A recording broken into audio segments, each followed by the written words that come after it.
दोस्तों, पिछले एपिसोड में हमने देखा कि जॉन्जे सिम चियोंग को पानी से बचाने के लिए उसे अपनी गोद में उठा लेता है, क्योंकि उसे पता है कि अगर चियोंग के पैरों पर थोड़ा सा भी पानी गिर गया तो वो जलपरी बन जाएगी। अब वो उस बच्ची को भी डांटने लगता है और वहाँ पर सभी बच्चों को पानी से खेलने को मना करता है और कहता है कि ये पानी बहुत खतरनाक है, इससे मत खेलो।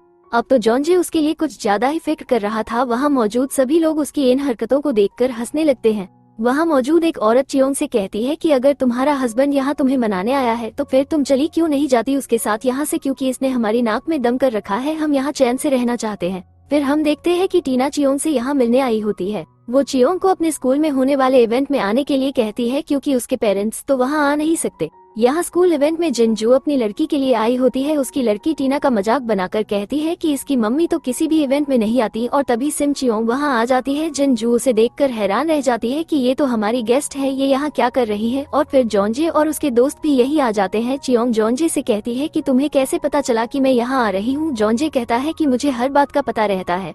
इवेंट खत्म होने के बाद जॉन्जे और चियोंग बाहर घूमने आ जाते हैं और तभी जॉन्जे चियोंग को वहीं छोड़कर चला जाता है, क्योंकि वो उसके लिए एक सरप्राइज गिफ्ट लेने गया था। और यहीं पर पुलिस ऑफिसर होंग भी आया होता है। वो यहाँ मा डे यंग को पकड़ने आया है, क्योंकि उसे खबर मिली है कि वो यही कहीं है। यहाँ जॉन्जे गिफ्ट लेकर सिम चियोंग के पास जाने वाला होता है और तभी होंग उसे वहाँ देख लेता है और अब वो जॉन्जे के हाथों में हथकड़ी पहना देता है और कहता है कि ओ आज तो जॉन्जे मेरे हाथ लग गया, अब तुम मुझसे बचकर कहीं नहीं जा सकते। होंग जॉन्जे को अच्छी तरह से जानता है और अब वो उसे पुलिस स्टेशन ले जाने लगता है। और यहाँ बेचारी चियोंग जॉन्जे का वेट कर रही थी। यहाँ जॉन्जे के हाथ से वो डॉल गिर गई थी जो वो चियोंग को देने वाला था, और फिर चियोंग उसे उठा लेती है और फिर वो जॉन्जे को कॉल लगाने लगती है कि आखिर वो अभी तक आया क्यों नहीं। यहाँ जॉन्जे होंग से कहता है कि मुझे एक कॉल करने दो, बाहर मेरी गर्लफ्रेंड मेरा इंतजार कर रही है, लेकिन होंग इसके लिए मना कर देता है। अब जॉन्जे को पता चलता है कि होंग इस जगह पर मा डे यंग को पकड़ने आया है, तो उसे ये जानकर गुस्सा आ जाता है। वो होंग से कहता है कि मा डे यंग मेरी गर्लफ्रेंड के पीछे पड़ा है, शायद वो इसीलिए यहाँ आया होगा, मुझे अभी उसे कॉल करने दो, अगर उसे कुछ हो गया तो मैं तुम्हें नहीं छोड़ूंगा। और फिर होंग जॉन्जे को कॉल करने देता है। जॉन्जे चियोंग से कहता है कि तुम अभी घर चली जाओ, मुझे कुछ जरूरी काम से कहीं जाना पड़ा, इसलिए तुम अब किसी टैक्सी से चली जाओ। यहाँ चियोंग जैसे ही किसी टैक्सी में बैठती है तो उसमें मा डे यंग होता है। सिम चियोंग उसे देख लेती है और वो जॉन्जे को फोन पर जल्दी से बता देती है कि वो वही आदमी है और वो मुझे उसी टावर की तरफ ले जा रहा है जहाँ हम मिलने वाले थे। ये सुनकर जॉन्जे अब परेशान होने लगता है। वो होंग को जल्दी से टावर की तरफ जाने को कहता है। यहाँ सिम चियोंग को जब होश आता है तो वो देखती है कि मा डे यंग एक बड़े ड्रम में पानी भर रहा है। वो कहती है कि आखिर तुम ये कर क्या रहे हो। वो कहता है कि मैं कुछ जानना चाहता हूँ, क्योंकि मुझे एक ख्वाब दिखाई देता है जिसमें तुम होती हो और तुम एक जलपरी के रूप में होती हो, और इसलिए मैं बस यही मालूम करना चाहता हूँ कि वो ख्वाब सच है या नहीं, और अगर मैं तुम्हें इस पानी में डाल दूं तो सब सच अभी सामने आ जाएगा। यहाँ इन सभी को अब पता चल जाता है कि मा डे यंग चियोंग को उस बंद पड़े हॉस्पिटल में लेकर गया है जहाँ पर उसी का इलाज हुआ था, और फिर ये सब हॉस्पिटल पहुँच जाते हैं। यहाँ मा डे यंग जैसे ही चियोंग को उठाने के लिए हाथ बढ़ाता है तो चियोंग कहती है कि जरा रुको, अगर तुम मुझे छूने की कोशिश करोगे तो मैं तुम्हारी सारी याददाश्त मिटा दूंगी और तुम अपने बारे में सब कुछ भूल जाओगे। और फिर मा डे यंग रुक जाता है और अब वो सोच में पड़ जाता है, क्योंकि उसने ख्वाब में देखा था कि जलपरी किसी को भी छूकर उसकी यादें मिटा देती है, और फिर वो वहाँ से चला जाता है। यहाँ जॉन्जे चियोंग को ढूंढ रहा था और फिर वो उसे मिल ही जाती है। अब वो उसे अपने गले से लगा लेता है।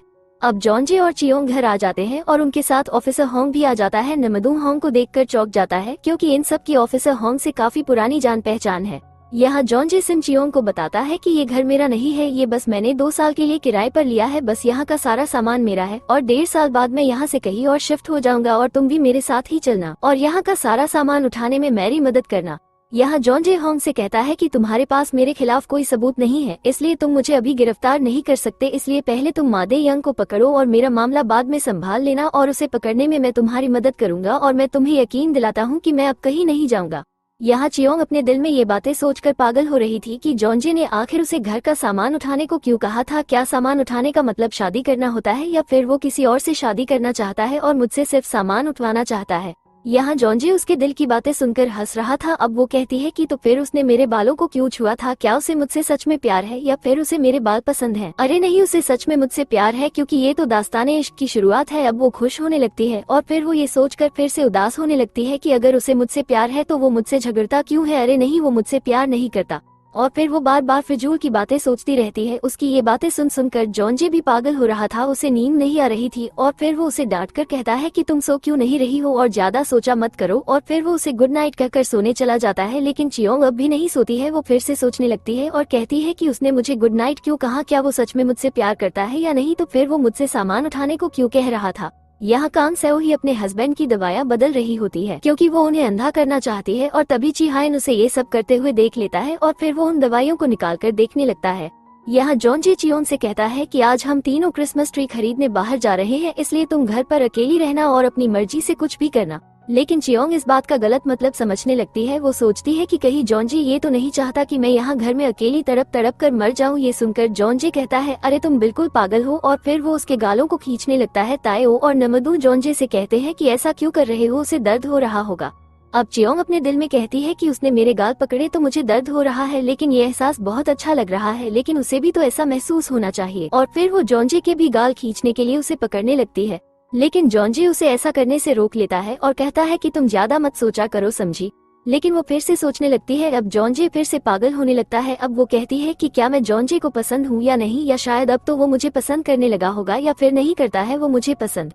यहाँ जॉन्जे के पिता अपने वकील से अपनी सारी जायदाद जॉन्जे के नाम करने को कह रहे हैं कि वो अपने सारे स्टॉक्स और अपनी सारी जायदाद जॉन्जे के नाम कराना चाहते हैं। और उनकी ये सब बातें ची हायन सुन रहा होता है। उसे ये जानकर हैरानी होती है कि वो अपनी वाइफ और अपने दूसरे बेटे को कुछ नहीं देना चाहते। यहाँ जिन जुकान सेओही से मिलने आई होती है, तभी वो शराब के नशे में उससे बदतमीजी से पेश आने लगती है और कहती है कि तुम एक लालची औरत हो, तुम मुझे अपना बिजनेस पार्टनर क्यों नहीं बना रही हो? मैंने तुम्हारे लिए कितना कुछ किया है, तुम्हें अच्छे अच्छे खाने खिलाए, मुझे तुम्हारे बारे में सब पता है। मैंने न्यूज़पेपर में पढ़ा था कि तुमने किस तरह अपनी क्लास फेलो के हस्बैंड को अपने झूठे प्यार में फंसा कर शादी कर ली और उसे घर से निकलवा दिया। तुम बहुत बुरी इंसान हो, चलो निकल जाओ यहाँ से।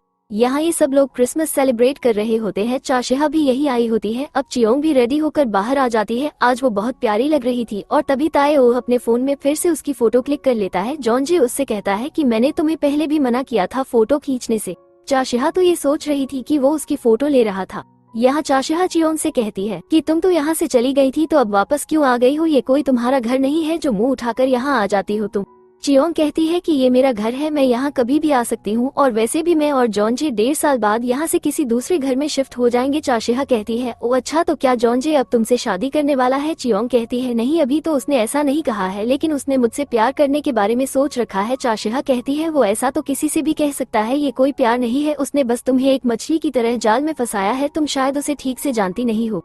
यहाँ सेओही मादे यंग को कॉल कर रही होती है, लेकिन वो उसका फोन नहीं उठा रहा होता है। तभी उसका बेटा वहाँ आ जाता है। वो उससे अपने असली बाप के बारे में पूछता है कि वो कौन है और कहाँ पर है। सेओही कहती है कि तुम्हें अपने असली बाप को जानने की जरूरत नहीं है, इस वक्त जो तुम्हारे पापा है तुम अब उनका ही ख्याल रखो।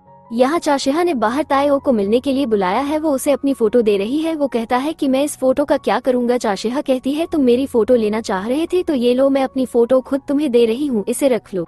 ताएओ कहता है कि देखो, तुम जैसा सोच रही हो वैसा कुछ नहीं है। अब चाशिहा उसे जॉन्जे के बारे में बताने लगती है कि वो उसे बचपन से चाहती है, और फिर वो रो रो कर फोन पर जॉन्जे से बात करने लगती है और कहती है कि जॉन्जे, मैं तुमसे बहुत प्यार करती हूँ, तुम प्लीज मुझसे शादी कर लो, मैं तुम्हारे बिना नहीं रह सकती, मैंने बचपन से तुम्हें चाहा है। अब ताएओ को चाशिहा को इस तरह रोता देखकर उस पर तरस आने लगता है। यहाँ जॉन्जे को चाशिहा की बातों से कोई फर्क नहीं पड़ रहा था। वो उसे अपने घर चले जाने को कहता है और फिर उसका फोन काट देता है। यहाँ जिनजू अगले दिन कांग सेओ से सॉरी कहने आती है कि उसने नशे की हालत में उससे जो कहा था वो सब उसने गलती से उससे कह दिया था। वो ऐसी बिल्कुल भी नहीं है और वो कभी शराब भी नहीं पीती है। वो बार बार उससे माफी मांगने लगती है। यहाँ सिम चियोंग ताएओ के पास इंटरनेट चलाना सीखने आती है और फिर वो उसके कान में कुछ कहने लगती है और तभी जॉन्जे उसे देख लेता है और कहता है कि उससे थोड़ा फासला रखो तुम, और ये बताओ वहाँ कर क्या रही हो? चियोंग कहती है कि मैं यहाँ इंटरनेट चलाना सीखने आई हूँ, और फिर वो अपने दिल में कहती है कि मुझे तो बस ये जानना है कि तुम मुझसे प्यार करते हो या नहीं, या फिर तुमने मुझे एक मछली की तरह जाल में फंसाया है।